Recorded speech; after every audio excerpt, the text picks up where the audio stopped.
Assalamualaikum warahmatullahi wabarakatuh. Halo semuanya, apa kabar? Semoga semuanya sehat selalu ya. Kali ini kakak akan menjelaskan materi tentang cara mengelola sampah. Tema 4, berbagi pekerjaan, muatan mapel IPA kelas 4.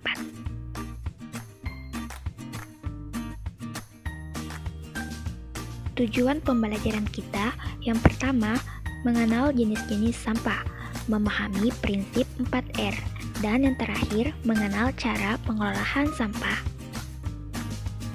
Sampah dibagi menjadi 3 jenis. Yang pertama, ada sampah basah atau organik. Yang kedua, sampah kering atau anorganik.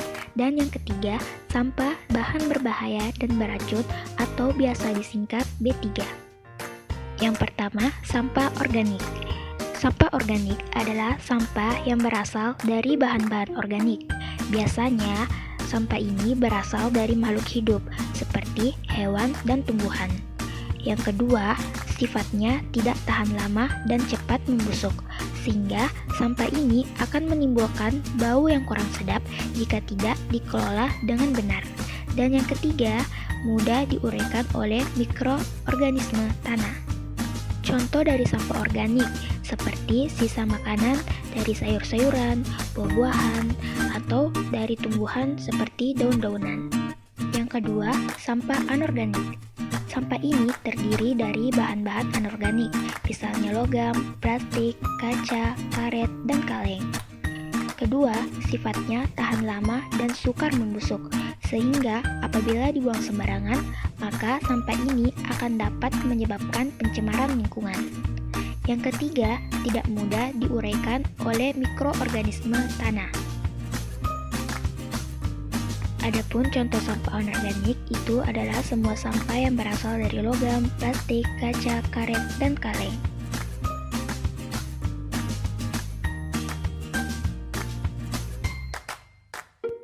Selanjutnya, sampah bahan berbahaya dan beracun. Sampah ini terdiri dari bahan-bahan berbahaya dan beracun, misalnya dari limbah rumah sakit, limbah pabrik, dan lain-lain. Sifatnya mudah meledak, mudah terbakar, dan beracun, dan tidak mudah diuraikan oleh mikroorganisme tanah. Adapun contoh sampah B3 ini seperti sampah yang berasal dari limbah rumah sakit dan limbah pabrik.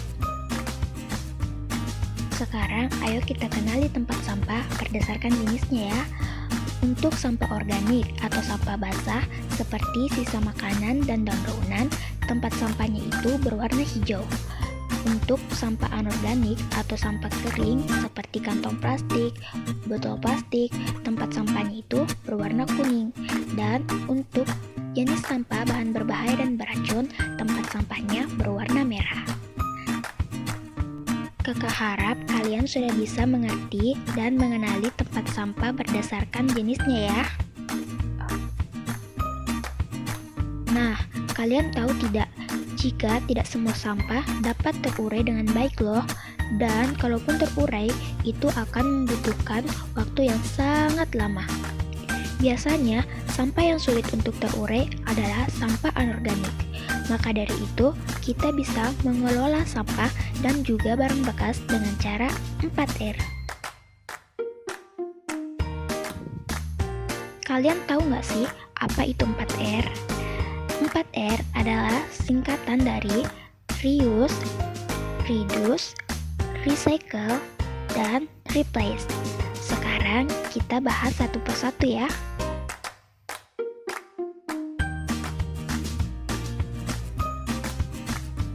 Yang pertama, reuse atau menggunakan kembali.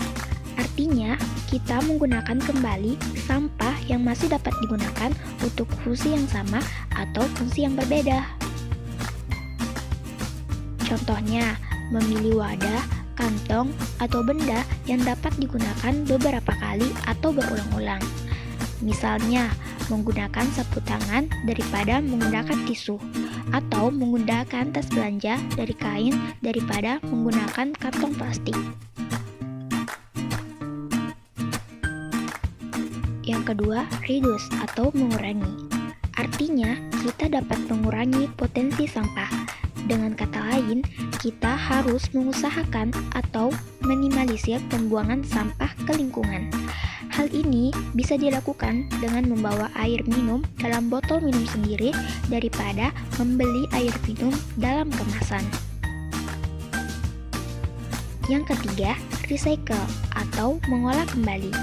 Artinya, sampah dapat diolah kembali menjadi barang atau produk yang baru.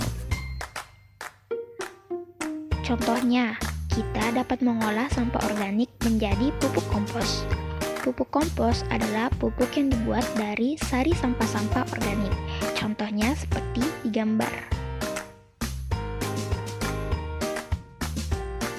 Yang keempat, replace atau mengganti. Artinya, kita dapat mengganti benda yang biasa digunakan dengan benda yang lebih ramah lingkungan. Adik-adik, apabila gerakan 4R ini kita laksanakan secara sistematis dan kontinu, dapat dihitungkan betapa besarnya kantong plastik yang dapat dihemat dan juga berarti kita menghemat konsumsi minyak bumi.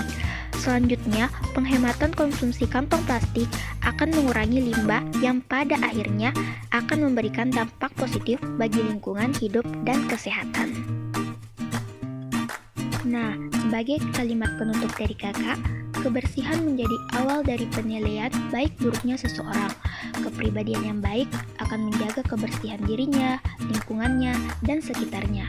Jadi, kalian harus menjaga kebersihan diri, lingkungan, dan sekitar ya.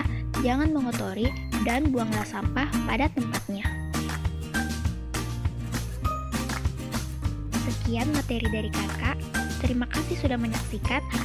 Sampai jumpa lagi. Wassalamualaikum warahmatullahi wabarakatuh.